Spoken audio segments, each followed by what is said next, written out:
Comment recruter un bon consultant Google Ads?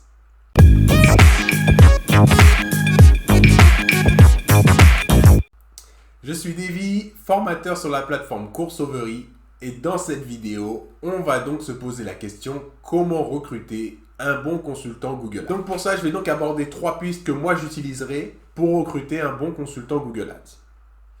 La première, ce serait tout d'abord un contrôle sur son expérience. En effet, ça me paraît quand même essentiel de savoir ce qu'a fait la personne, où est-ce qu'elle a travaillé, d'où finalement elle tient son expérience Google Ads. Donc ce serait déjà la première question. Depuis combien de temps finalement elle travaille dans le milieu de la publicité et où est-ce qu'elle a travaillé? Je lui demanderai ensuite de détailler le nombre de clients, de comptes clients qu'elle a eu entre les mains, de façon à savoir finalement combien de secteurs elle a pu voir, combien de clients différents elle a pu interférer avec, de façon à avoir une idée vraiment globale du niveau d'expérience de cette personne-là. Si vous-même vous avez déjà des connaissances un petit peu sur Google Ads, vous pourrez tout à fait lui poser des questions et lui demander par exemple pourquoi les extensions sont importantes. Vous pourrez lui demander qu'est-ce que sont les annonces responsives sur le réseau de recherche, qu'est-ce que sont les annonces dynamiques du réseau de recherche, de façon à pouvoir tester déjà un petit peu les connaissances de cette personne-là sur les produits Google, de façon à savoir si effectivement elle a déjà ces connaissances-là, si vous y connaissez déjà un petit peu. Le deuxième point que j'irai vérifier avec cette personne-là, ce sont des références. C'est quand même une chance qu'on a lorsque l'on travaille avec Google Ads, c'est la capacité à avoir des références clients. Que vous travaillez en agence, que vous travaillez, peu importe où vous allez travailler, que vous soyez indépendant ou pas, si vous touchez un compte Google Ads, c'est que vous touchez le compte d'un client. Et donc ce client-là, si vous faites du bon travail, il doit être capable de pouvoir vous donner une référence en disant qu'effectivement, il a noté une amélioration des performances, ou vous êtes capable de pouvoir justifier tout simplement que vous avez augmenté les chiffres et par exemple réduit les coûts, que vous avez eu un impact positif sur le compte de ce client-là.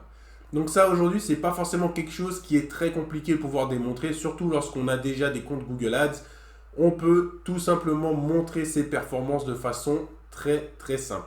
Donc ça peut être aussi un bon élément pour vous, pour pouvoir juger finalement l'efficacité de quelqu'un. C'est tout simplement de lui demander ses références. Enfin, le troisième point que j'aborderai, ce serait la capacité de dire à la personne que vous souhaitez recruter, que vous souhaitez travailler, mais le rémunérer basé sur les performances. Alors, qu'est-ce que ça veut dire? Basé sur les performances, ça veut juste dire que vous allez prendre des risques minimum. Ça veut dire que vous êtes prêt à payer quelqu'un en fonction de la valeur qu'il va apporter à votre business. Donc, dans le cadre d'un e-commerce, par exemple, ça veut dire que vous ne payez cette personne-là que lorsqu'elle a atteint des objectifs, que lorsqu'elle vous a rapporté de la valeur. La limite qu'il va y avoir à payer quelqu'un à la performance, c'est que ça peut vous coûter également plus cher, parce que généralement, il s'agit d'un pourcentage, par exemple, du chiffre d'affaires généré. Donc l'avantage, c'est que la mise de départ est quasiment nulle, mais que derrière, effectivement, quand les résultats vont commencer à arriver, donc quand vous allez commencer à gagner de l'argent, il faudra partager une petite partie de cet argent-là avec la personne que vous allez recruter. Et ça peut vraiment vous assurer de ne payer quelqu'un que lorsque vous avez des résultats. Maintenant, il y a évidemment une multitude d'autres critères à prendre en compte. Donc là, je viens d'aborder avec vous les 3 critères qui me paraissent pour moi très importants d'aborder avec quelqu'un, de façon à pouvoir juger d'une part le niveau technique, le côté expérience et aussi si la personne est prête à accepter un challenge ou à les payer à la performance. Donc si c'est le cas, ça veut dire qu'elle est quand même assez sûre d'elle et qu'elle sait qu'elle peut vous apporter une amélioration des résultats. Bien évidemment, ça sera à vous de déterminer aussi quels sont les éléments très importants pour vous. Mais les autres critères qui vont être intéressants de prendre en compte, c'est dans le cas où vous souhaitez recruter quelqu'un, par exemple pour votre entreprise. Il y a d'une part ces 3 critères-là, mais également est-ce que cette personne-là va réussir à bien s'intégrer dans votre entreprise ou dans vos équipes. C'est quelque chose qui reste quand même très important, puisque s'il y a une mauvaise ambiance d'équipe, ça ne sera pas réellement un ajout ou un apport pour votre entreprise.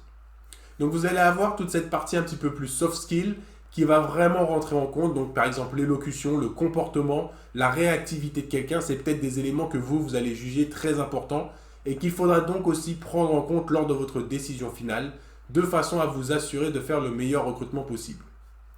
De l'autre côté, si vous prenez un consultant indépendant, Est-ce que c'est réellement ce que vous voulez? Est-ce que vous avez les moyens aussi de pouvoir payer un consultant indépendant? Quand bien même il vous facturerait au forfait, ça risque d'être de toute façon plus cher que d'avoir quelqu'un en interne. Donc ça, c'est la première question qu'il va évidemment falloir se poser. La deuxième, c'est de savoir si travailler avec quelqu'un à distance aujourd'hui, c'est quelque chose que vous pouvez envisager ou pas. La plupart des consultants ne seront pas forcément présents dans vos bureaux et pour la plupart, ils aiment aussi pouvoir travailler d'un peu où ils veulent, que ce soit chez eux ou tout simplement voyager en travaillant. Donc il va y avoir finalement d'autres éléments qui seront à prendre en compte avec la personne que vous allez recruter. Et ça va également dépendre du statut finalement de la personne. Est-ce que c'est un employé? Est-ce que ça va être un consultant indépendant ou un freelance? Enfin, un dernier point qui peut être important, c'est de savoir le niveau de technicité dans le secteur dans lequel vous opérez. Donc ça peut être un apport si par exemple vous êtes en B2B, vous vendez des solutions informatiques, par exemple, et que vous avez un jargon technique que seules les personnes de votre secteur connaissent pour pouvoir acquérir vos produits. Dans ce cas-là, vous aurez peut-être besoin d'avoir quelqu'un qui a déjà travaillé avec ce type d'entreprise-là, qui sait déjà finalement quels sont les mots-clés qui seront importants pour utiliser dans Google Ads. A contrario, si vous faites du e-commerce, si vous vendez des produits, peut-être que vous n'aurez pas besoin d'avoir quelqu'un qui soit très technique dans votre secteur, puisque ce que vous voulez, c'est que des gens lambda puissent vous retrouver, mais ces personnes-là risquent d'utiliser du coup des mots simples. Ils n'ont pas forcément tout le côté technique de votre industrie. Eux, ce qu'ils veulent, c'est simplement retrouver l'objet que vous allez leur proposer. Et dans ce cas-là, ça sera peut-être du coup beaucoup plus intéressant pour vous d'avoir quelqu'un qui ne soit justement pas technique, de façon à ce qu'il utilise le même code de langage que vos potentiels acheteurs. J'espère donc que cette vidéo vous aura un petit peu éclairé sur comment recruter un bon consultant Google Ads. Si vous avez déjà eu une expérience en déléguant vos campagnes à quelqu'un, que ce soit un employé, un freelance, un indépendant, n'hésitez pas à partager en commentaire un petit peu votre ressenti, comment ça s'est passé, quelles sont les questions que vous avez posées, quelles sont les questions que vous jugez être vraiment très importantes pour pouvoir identifier une bonne personne. Et si cette vidéo vous a apporté de la valeur, n'hésitez pas à vous abonner et moi je vous retrouve donc à la prochaine. Et moi je vous retrouve donc dans une prochaine vidéo.